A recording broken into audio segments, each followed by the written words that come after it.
Muse have definitely had one of the more entertaining trajectories of modern rock bands. I mean, I know that their most recent material has been pretty much universally categorically labelled as shite.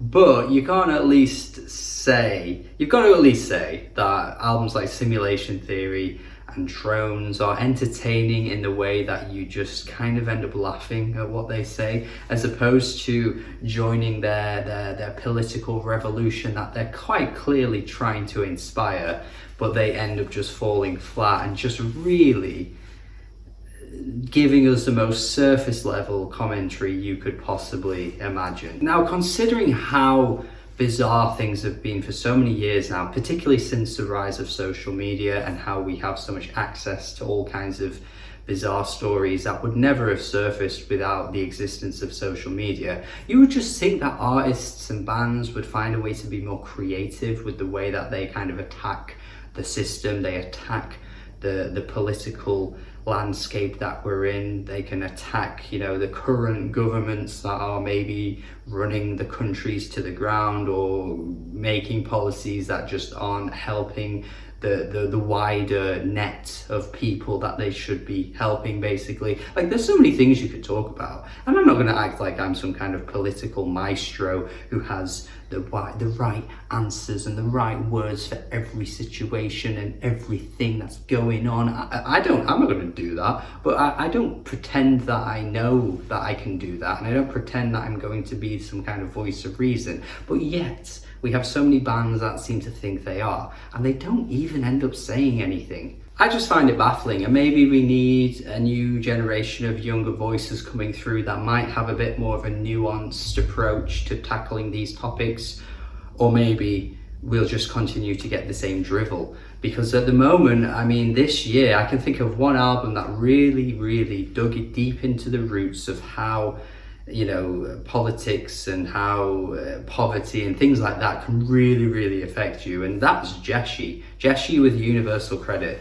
The only album really this year, and there's been a few punk albums, but there's been a few other albums that have tried, touching on topics, and I just don't think any of them have come close to what he did. So now we're at Muse, and who was expecting Muse to do a good job? Nobody, I hope. And my God, will of the people kicking right in. This call to arms, this call to action, this political revolutionary sounding song that is basically Marilyn Manson's Beautiful People.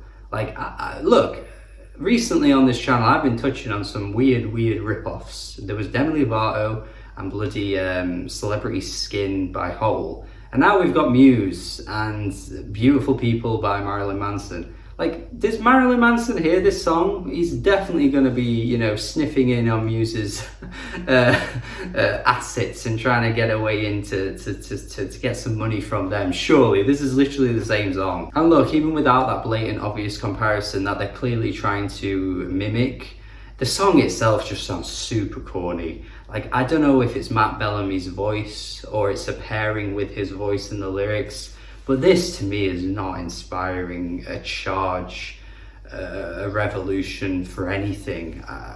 It's doing the opposite. And look, we're gonna have to keep on the topic of sounding like other bands, because Bloody won't stand down the kind of like chuggy, metally, new metal approach that sounds like somewhere between Disturbed and Korn. Died like 15, maybe even 20 years ago. I don't know where they're trying to pull in this metal sound from, but it sounds firstly very dated, and secondly doesn't sound that appealing coming from Muse. I just don't think they are the kind of band that would ever be able to pull this off. I don't think Matt Bellamy's vocals quite have that ferocity that you'd need. And look, say what you will about some of those other bands, but the vocalists of bands like Disturbed and Korn and anyone else from that era actually did have a bit of grit to their voice. So while they might not have been ever that good, they at least had a bit more of a selling point than what Matt's trying to do on this track. Now, Liberation, man, look, we got to talk about this, because yes, I know that Queen has always been an inspiration on Muse. I think that's pretty obvious. The lengthy, sprawling tracks that feel very theatrical, feel very heavy, but also really, you know, operatic as well. You've heard the Queen songs that I'm referring to when I say words like that, and that's been an inspirational Muse. They've done songs like that in the past, but like they are trying to be Queen. They are trying to be Queen on this track. It's blatant. It's so blatant. I don't even have to describe what the song sounds like. You will play this track, Liberation, and you will know exactly what I mean. It's just blatant. I think Compliance is a bit of a weak one as well. I think what they're trying to do is import some sarcastic commentary, but it honestly sounds ridiculously corny. I don't think that they are, again, really tapping into anything. It really, you know, this kind of sheeple idea that people kind of go on about how we're trying to be controlled. They're putting microchips into your needles, and your vaccines will follow you wherever you go. I know this song isn't saying that, but this idea that there's just all control and compliance and they just want you to follow everything step by step, they don't want you to be individuals. Like, this is just exactly what they were trying to do on Drones, and it was really corny when they did it then too. And it hasn't improved. Look, again, I'm not going to act like I'm some kind of voice of reason, but there has got to be some kind of cynicism on my part that you know, all governments just want to control their people and make you all just be robots. I'm sorry, but that is some Alex Jones tinfoil hat shit right there. If that's your conclusion to the way the world is run, you are no different to Alex Jones, and you probably took the piss out of Alex Jones for all the years he ran on his show. Like, it's no different. It's also just very buzzwordy for the most part as well. That's actually a running theme for quite a few of the tracks on this album. Like, they don't actually really put down to words anything that you haven't heard before, and they just kind of just say things. I had this issue with Idols, actually. I was never too keen on the way that they just kind of threw out words in hope that, you know, it sounds like they're saying things, but they're not really saying anything deep or meaningful. You make me feel like it's Halloween. Oh my lord, the vocal processing is atrocious on this track. Not the whole thing, it's just the chorus. It sounds so bad and ugly, and I just don't know how, again, that, you know, they would think this sounds good, because for all the flaws, at least the vocals on most of the other tracks don't actually sound that bad. But I don't know how they laid this down to tape and ended with, yeah, let's do this weird electronic robotic thing on Matt Bellamy's voice. It's not appealing at all. Maybe it's a metaphor. Maybe it's because Matt Bellamy is being controlled by the governments and the systems, and he's just a robot like everybody else. I figured it out. Now, for all of the mocking I'm doing in this review, I've got to say, once you get past that Ghosts track, which is just really bland and boring to me, honestly, the second half of the album's actually not that bad. I'm not going to go as far as saying I think it's great or anything like that, but I was surprised at how less cringy the second half was, because the first few tracks are just utter cringe. But beyond Ghosts, it doesn't sound or, you know, read as being half as bad. I thought Kill or Be Killed was okay. Yeah, some of like the lyrics and the demons referencing, and, you know, the idea of you have to kill or you get killed, it's all very cliche. But I thought musically it was a bit more dynamic. There weren't any really blatant references to other bands or other songs. It just sounded a bit more natural, and Muse just playing a bit more to their strengths. Similar to Euphoria, I think, actually, as well. There wasn't like that annoying gimmick that was running through the track. It just actually felt like some old school Muse. You know, you've got the epic grand vocals that Matt Bellamy just can do in his sleep, really, over some, you know, pretty solid instrumentation. Like, it wasn't going as far as the best days of Muse, but it at least kind of made me think, hey, you know what, this might be the first song in quite some time where I felt like they were just playing to what they're good at. Because let's be honest, their past few albums, they haven't really played to their strengths at all. Like, is there any song on any album since like 2009 that you could put in comparison with like the songs on their best albums? Like, seriously, is there? I mean, they're entertaining in a laughable way, so maybe they're on par in terms of that aspect, because you can at least get some enjoyment out of laughing at it. But in actual good quality music, I think it's been quite some time where it's actually felt like they were doing something that was good, to be honest. Now, they do slip back into their old ways on the last track though.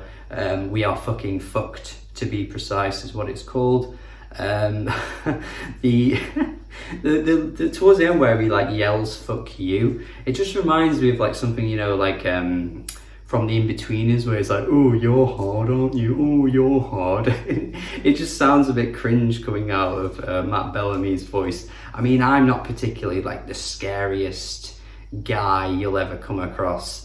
I mean, I'm quite tall-ish, but like I'm not very imposing, I'm not very threatening. So if I was to be like, "Fuck you," I think most people would just be like, "Yeah, Ryan, that's not really a good look on you."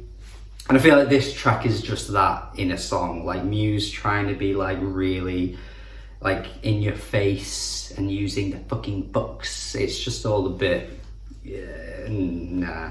Again though, really reading like one of those religious guys you walk down past, you know, some kind of shops in the town centres, and they're just kind of yelling things about how we've lost God and we've lost Jesus, the world is falling apart, there's an apocalypse coming in a few years, and then they'll say, "Oh well, that one didn't happen, but there's another apocalypse in a few more years, don't you worry, it's gonna happen," and then that one doesn't happen either, and then they're like, "No, but there is one in 2027 on May 13th.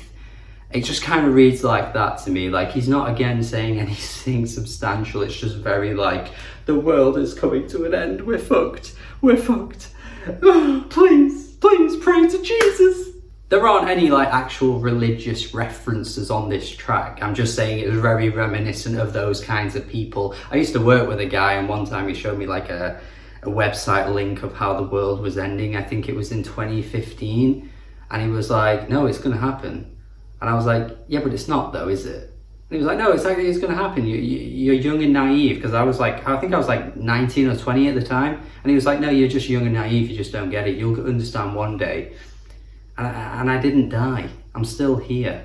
We didn't get fucked. We didn't die.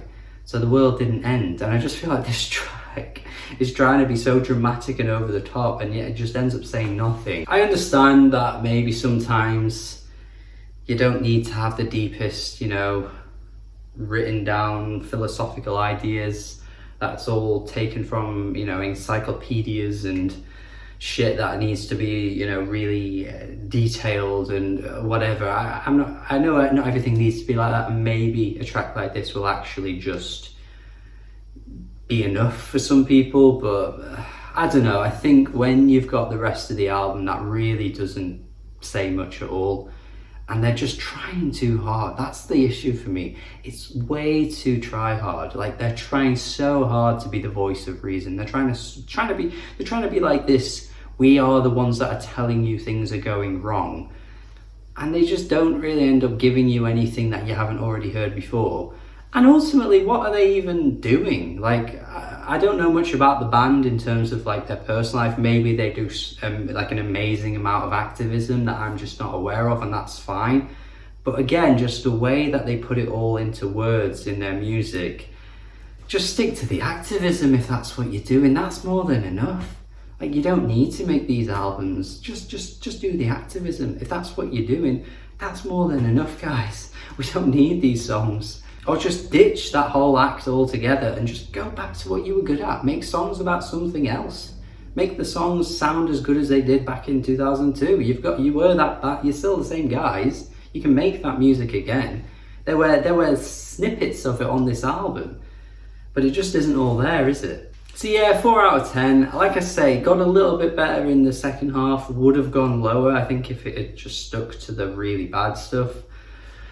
But that's not enough to save the whole album. I still think it's bad. I still think they're not really touching on anything that is close to being what they should be touching on. For a band that has the talent, they definitely have the talent, they're just not tapping into it anymore. Yeah, not very good. But thank you for watching this review. Hopefully you enjoyed it. Hopefully you agree with me. If you disagree and you're very passionate about this album, I'd love to see what you think of it. Because all I see is people taking the piss out of Muse nowadays.